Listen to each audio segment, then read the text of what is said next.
This story is even more pertinent considering the recent tropical storm Andrea. Weather predictions are forecasted to get a lot better. $23.7 million is being directed post-Hurricane Sandy to the National Weather Service for forecasting equipment and supercomputer infrastructure. Now, this comes at a time when the funding for the National Weather Service is being criticized for being too low. One such person to assert this is Dr. John Knox of the University of Georgia. I spoke to him on Skype, and he told me why he believes this funding is crucial, especially considering recent destructive weather in the United States. What people don't know is that the National Weather Service is run, in my opinion, on a financial shoestring. The entire National Weather Service, everything, all the people, all the radars, all the warnings, all the paper clips, all the pencils, all the supercomputers cost about $1 billion a year. In other words, the budget of the entire National Weather Service is smaller than the budget of the University of Georgia. One of the things that's really important for the National Weather Service is communication. Their warnings are useless if the public doesn't hear them and then heed them.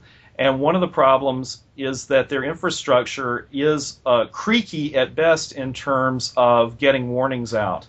Recently there was a problem where warnings were going out at the same time that the Moore, Oklahoma tornado was happening. There were warnings further north in the Chicago area, and they had a communications failure that prevented the National Weather Service from getting some of its warnings out. If that had happened in the Moore, Oklahoma area, then many more lives would have been lost, and it would have been much more of a disaster than it was. You mentioned that spending money for the National Weather Service is a good way to save money in the long run. For people who might go, if I spend money, how am I going to save money? Right. How would you explain that to them? Sure.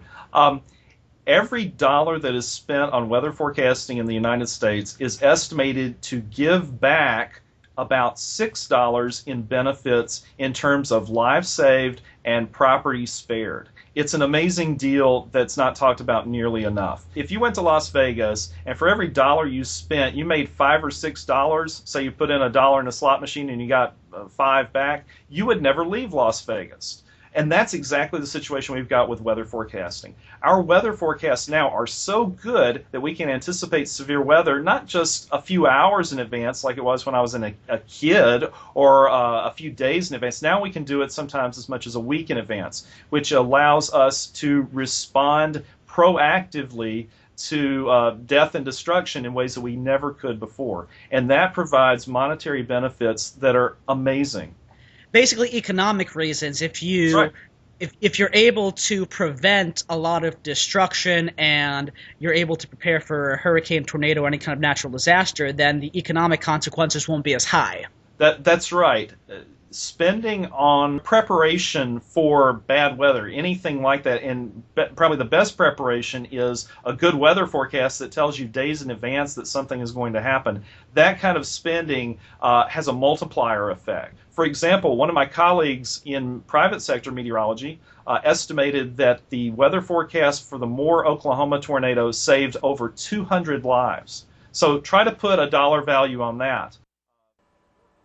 Dr. Knox also adds that he made the University of Georgia comparison not to say that the university gets too much funding, but the National Weather Service ought to get more considering its mission.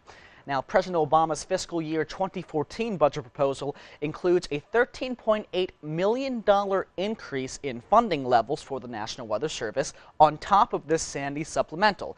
That increase has yet to be finalized.